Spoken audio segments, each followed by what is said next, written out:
Hello students, I am Vijay from GPS.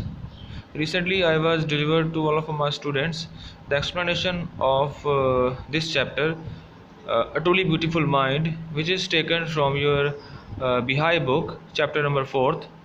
Now we will study the paragraph number 10th, this explanation. After that we will discuss its further exercise. Now paragraph number 10. While Einstein was solving the most difficult problem in physics, जो Albert Einstein थे, चाहे उन्होंने physics में जो एक problem solving जो method था एक उन्होंने वो किया था, फिजिक्स में सॉल्व कर लिया था, हिज प्राइवेट लाइफ वाज अनरिवेलिंग. अनरिवेलिंग क्या होता है? स्टार्टिंग टू फेल, जैसे डाउन की तरफ जाना.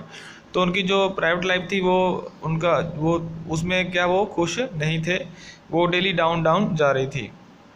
Albert had wanted to marry Mileva right after finishing his studies. जो एल्बर्ट आइंस्टाइन थे वो अपनी जो बिलवर्ड थे मेलेवा, उनसे जो है शादी करना चाहते थे अपनी पढ़ाई ख़त्म होने के बाद.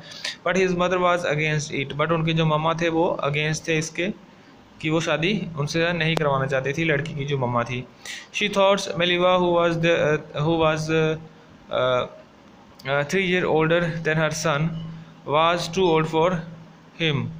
तो उसकी जो मम्मा थी वो सोचती थी कि मिलीवा जो है वो एल्बर्ट आइंस्टाइन से 3 साल बड़ी है, इसलिए वो उनसे शादी नहीं करेगी. She was also bothered by Mileva intelligence. और उसके अलावा जो उनकी जो इंटेलिजेंस थी, जो मिलीवा जो बहुत ही क्लेवर टाइप की थी, इसलिए भी वो उनसे वो शादी नहीं करना देना चाहती थी. She is a book like you. वो भी उसी तरह से जैसे एल्बर्ट आइंस्टाइन बस किताबों में घुसे रहते थे, वो भी किताबों में घुसी रहती थी. His mother said Einstein put the wedding of. तो इसलिए वो उसको आइंस्टाइन को बोल रहे हैं कि आइंस्टाइन तुम उससे शादी मत करो. Now paragraph number 11.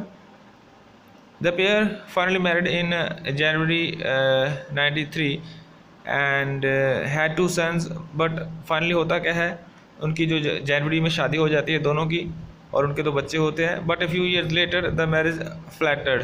बट थोड़ी देर के बाद क्या होता है, उनकी जो शादी वाला जो रिश्ता होता है वो कमज़ोर, फ्लैटर क्या होता है, कमज़ोर हो जाना, वीक होना. उनका शादी का रिश्ता वो कमज़ोर पड़ जाता है. Mileva meanwhile was losing her intellectual ambitions and becoming an unhappy housewife. जो मिलीवा थी उनकी जो अपनी एक एम्बिशंस थी कि उनको स्टडी करनी है, पढ़ना है, वो सब वो दब जाती है शादी के बाद, और वो एक हाउसवाइफ, अनहैप्पी हाउसवाइफ बन के रह जाती हैं. After a year of constant fighting, the couple finally divorced in 1990. तो जब थोड़ी देर के बाद चलती है उनकी शादी, और कुछ सालों के बाद जो शादी है लड़ने के बाद वो शादी उनकी टूट जाती है और वो डाइवोर्स लेते हैं.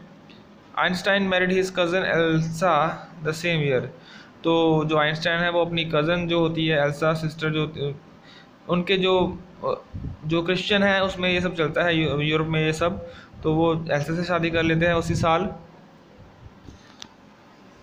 Now paragraph number 12. Einstein a new personal chapter considered with his rise to world fame. तो इस तरह से जो आइंस्टाइन अपनी लाइफ का जो दूसरा जो पार्ट है वो शुरू करते हैं. In 1950 he had published his journal Theory of Relativity which provided a new interpretation of gravity. और 1915 में उन्होंने जो है अपनी जो बुक थी थ्योरी ऑफ रिलेटिविटी, अपनी जो क्रिएटिविटी थी उसको उन्होंने पब्लिश किया, और जिन्होंने ग्रेविटी में बहुत ज़्यादा जो है वो एक रेवोल्यूशन जो है वो ला दी थी ग्रेविटी में. ग्रेविटी की जो हो है वो भी इसी के ऊपर बेस्ड थी. An eclipse of the sun in 1990 brought proof that it was accurate. तो eclipse of the sun in, तो इस तरह से उनका जो सूरज है वो 1919 के बाद जो है वो चढ़ता है. Proof that it was accurate, और वो इसका वो प्रूफ भी देते हैं कि जो मेरी थ्योरी है रिलेटिविटी की बिल्कुल सही है. Einstein had correctly calculate in advance the extent to which the right from fixed stars would be deflected through the sun gravitation field. उन्होंने अपनी इस थ्योरी में ये साबित कर दिया था कि ये जो सूरज है और धरती के जो चक्र है वो कैसे काम करता है, कैसे जो सूरज है वो तारे जो चमकते हैं सूरज की गर्मी से, ये सभी उन्होंने प्रूव कर दिया था अपनी थ्योरी में. The newspaper proclaim his work as a scientific revolution. तो वहाँ का जो न्यूज़पेपर था उन्होंने भी ये दावा कर दिया था कि ये एक साइंस की नज़र में एक बहुत बड़ी एक रेवोल्यूशन है जो आइंस्टाइन ने खोजा था। Einstein received the Nobel prize for physics in 1921। तो इसी तरह से एल्बर्ट आइंस्टाइन को अपने इस खोज के लिए 1921 में जो है नोबेल पुरस्कार भी मिला था। ये नोबेल पुरस्कार क्या होता है?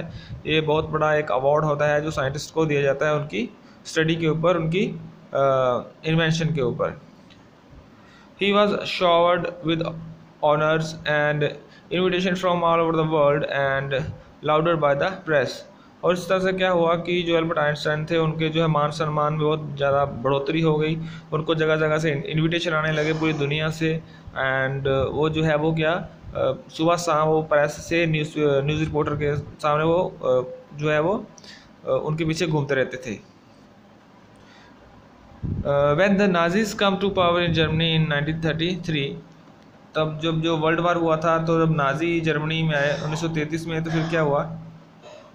Einstein emerged to the United state, फिर वो अमेरिका में चले गए।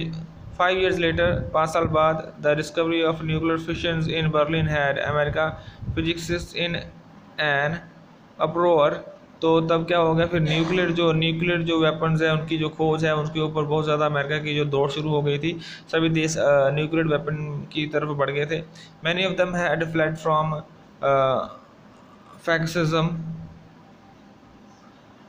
fascism just as Einstein had, and now they were afraid the Nazi could build and use an atomic bomb।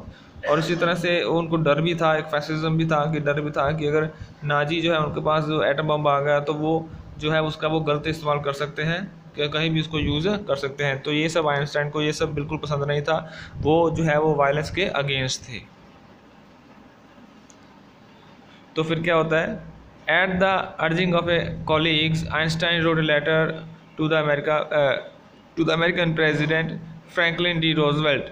तो जो एल्बर्ट आइंस्टाइन हैं वो अमेरिका के जो प्रेसिडेंट थे, राष्ट्रपति, उनको एक पत्र लिखते हैं जिनका नाम क्या था? Franklin D Roosevelt. कब लिखते हैं? 2 अगस्त 1939 को। इन विच ही वार्नड, जिसमें वो पत्र में ये सब बता देते हैं कि ये जो न्यूक्लियर वेपन है ये बहुत ही खतरनाक है, ये इसका नुकसान हो सकता है। A single bomb of this type exploded in a pot. एक छोटा सा हिस्सा भी इस बॉम्ब का जो है पूरी की पूरी पोर्ट को उड़ा सकता है।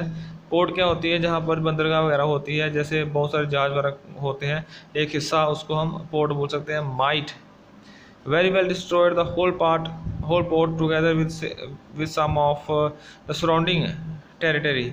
और इसके साथ ही वो पोर्ट के साथ साथ जो आसपास की जो बाकी टेरिटरी है वो भी उसको भी डिस्ट्रॉय कर सकता है। His words did not fail to have an effect। ये जो लेटर था जो अमेरिका के प्रेसिडेंट को लिखा था उसका कुछ भी असर नहीं होता।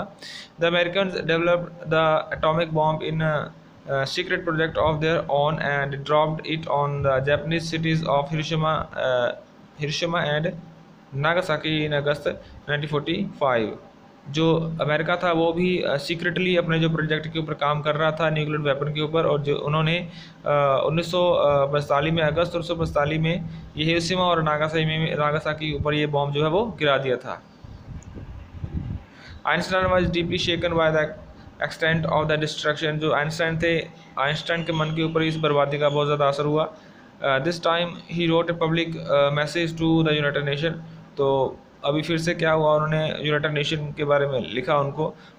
इन it he proposed the formation of world government unlike the letter to Roosevelt this one made no impact. तो उन्होंने क्या किया था? Formation. In it he propose the formation of world government. तो उन्होंने क्या किया था कि उनको जो है गवर्नमेंट जो जैसे यूएनओ होती है, वर्ल्ड हेल्थ ऑर्गेनाइजेशन जैसे हम बोल देते हैं, WHO world health organisation and UNO, ये जो संस्थाएं हैं इनको पत्र लिखा था कि ये सभी इकट्ठे होकर इस मुद्दे के ऊपर बात करें।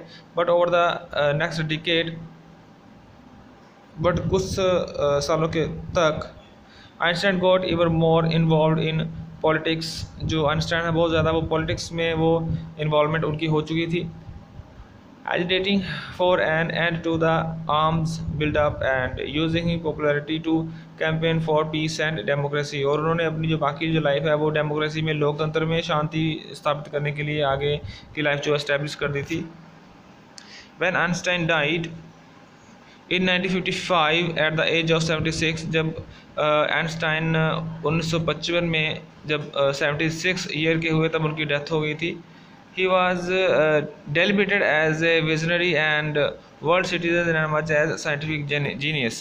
तो वो जो एल्बर्ट आइंस्टाइन थे एक अच्छे साइंटिस्ट तो थे ही, बट उसके साथ एक अच्छे विजनरी थे। विजनरी क्या होता है? A person who can think about the future in original and intelligent way. Visionary क्या होता है कि जो आदमी अपनी दूरदृष्टि से, अपनी समझबूझ से, अपनी अंडरस्टैंडिंग से, अपने एक्सपीरियंस से पहले से ही भविष्य को देख सकता हो, उसको हम विजनरी बोलेंगे। And world citizen as much, और पूरे वो दुनिया के एक नागरिक थे, एक अपनी अमेरिका के या किसी और स्टेट के नागरिक नहीं थे, वो पूरी दुनिया के बारे में सोचते थे और एक बहुत ही एक जीनियस साइंटिस्ट थे। तो ये इसकी एक्सप्लेनेशन थी। Now we will move forward to its further exercise. In your book exercise, first of all we will discuss its next word meaning. Now your first word serve, you can see the marked page 48 and marked page 50। ये जो है आपको word meaning करने हैं अपनी notebook के ऊपर। सबसे पहले तो आपका पहला वर्ड देखिए सर्ब। सर्ब क्या होता है? A person from Serbia. SERB यानी कि जो सर्बिया देश से लोग आते हैं उनको हम सर्ब बोलते हैं। एली, एली यहाँ पर क्या है? फ्रेंड और सपोर्टर। एली हम किसको बोल देते हैं? किसी भी दोस्त को भी एली बोल देते हैं या सपोर्टर बोल देते हैं। फिलिस्तीनीज क्या होता है? People who do not like artistic professions. Philistines का क्या होता है कि जो आर्टिस्ट को, जो लोग आर्टिस्टिक स्किल बिल्कुल पसंद नहीं करते, गाना बजाना या कुछ इस तरह का जो होता है वो बिल्कुल पसंद नहीं करते, उनको क्या बोलते हैं? Philistines. Constantly at odd. Constantly at odd क्या है? ऑलवेज अगेंस्ट, हमेशा ही किसी चीज़ के अगेंस्ट हो जाना, उसको हम बोल देते हैं ऑड, अजीब। एंड सर्वाइव, सर्वाइव हम जैसे जानते हैं कि बचना, आर स्टिल अवेलेबल, सर्वाइव करना जैसे कहीं से निकल के जाना, उसको हम सर्वाइव बोल देंगे। अफेक्शन क्या होता है? अफेक्शन होता है कि वो अट्रैक्शन, लव। टेंडरनेस क्या होता है? टेंडरनेस होता है काइंडनेस एंड जेंटलनेस, यानी कि किसी की तरफ दयालु भाव की भावना होना, उसको हम टेंडरनेस बोल देते हैं। विक्ट्रियस, विक्ट्रियस क्या होता है? हैप्पी, बहुत ज़्यादा जब खुश हो जाते हैं हम किसी अपनी जीत को लेकर तो उसको हम विक्ट्रियस बोल देते हैं। सिक्योर्ड, सिक्योर्ड क्या होता है? फाउंड, या किसी को ढूंढ लेना या कुछ मिल जाना या कुछ सेव कर लेना, उसको हम सिक्योर्ड बोल देते हैं। नेक्स्ट है पेटेंट ऑफिस। पेटेंट ऑफिस क्या होता है? Government office, certificate, new invitation. Patent officer क्या, ऑफिस क्या होता है? जहाँ पर जो लोग नई नई खोज करते हैं उनको वहाँ पर सर्टिफिकेट एक दिया जाता है, उसको पेटेंट ऑफिस कहा जाता है। असेसिंग, असेसिंग क्या होता है? इवेल्युएटिंग। असेसिंग इट मीन्स कि कुछ भी इवेल्युएट करना। इवेल्युएट जैसे जैसे किसी सम को सॉल्व करना या कुछ ऐसा हिसाब किताब रखना, उसको हम इवेल्युएट करना बोल देते हैं। जैसे एनालाइज करना, उसको इवेल्युएट कहा जाता है। ब्यूरो क्या होता है? डेस्क ड्रॉवर, जैसे किसी का कोई एक डेस्क वगैरह होता है जिसमें बहुत सारे बॉक्स होते हैं, उसको हम ब्यूरोज बोल देते हैं। थ्योरेटिकली क्या होता है? Based on theory not it's practical application. Based on theory के ऊपर कोई भी जो काम है वो किसी थ्योरी के ऊपर डिपेंड करता है, उसको हम थ्योरेटिकली वर्क कह देते हैं। एब्सोल्यूट क्या होता है? एब्सोल्यूट होता है फिक्स्ड हो जाना। रिलेटिव क्या होता है? रिलैक्स्ड टू, यानी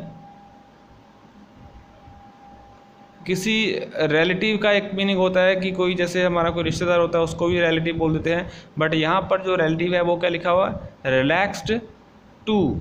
जैसे किसी एक की चीज़ की वजह से किसी दूसरे को थोड़ी सी आराम मिलता है, उसको भी रिलैक्स्ड बोल देते हैं। यानी जैसे इन्होंने रिलेटिविटी की जो थ्योरी है वो प्रेजेंट की थी, जो एक दूसरे में संबंध स्थापित करते हैं उसको हम रिलेटिव बोल देते हैं।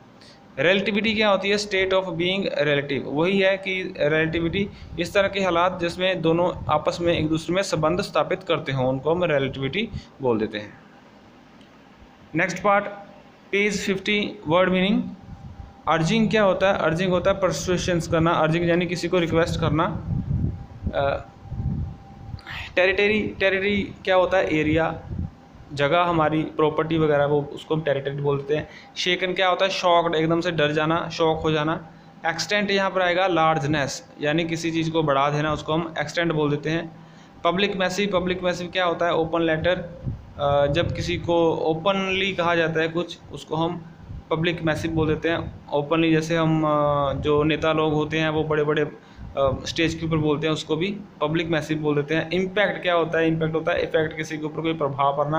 एंड डिकेड क्या होता है? 10 ईयर, 10 साल का एक डेकेड होता है, जिसको ये ध्यान में रखने वाली बात है। डेकेड क्या होता है कि 10 साल का एक डेकेड होता है।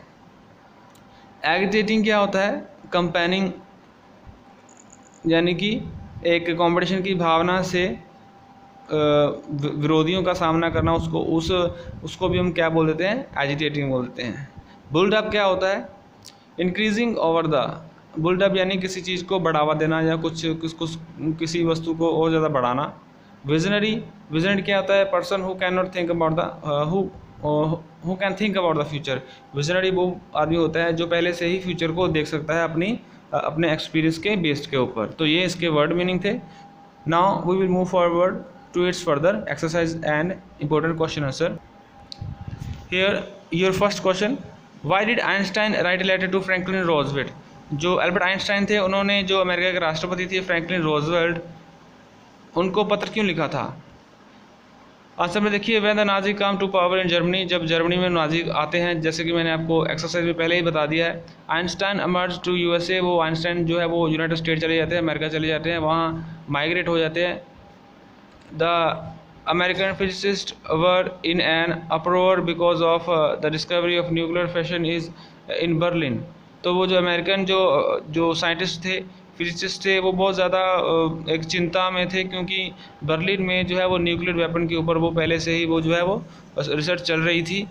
दे feared the Nazi could now build, वो उनको डर था कि नाजी ये जो है वो न्यूक्लियर वेपन बना लेंगे and use an atomic bomb, और उस एटॉमिक बम को यूज़ भी कर सकते हैं। Einstein associates feared that the American too might try to make a similar invention. तो अमेरिका भी चाहता था कि आइंस्टाइन जो है वो इसी तरह की कोई इन्वेंशन हमारे लिए करे। Einstein wrote to the American President Franklin D. Roosevelt to warn him of dire consequences of an atomic explosion.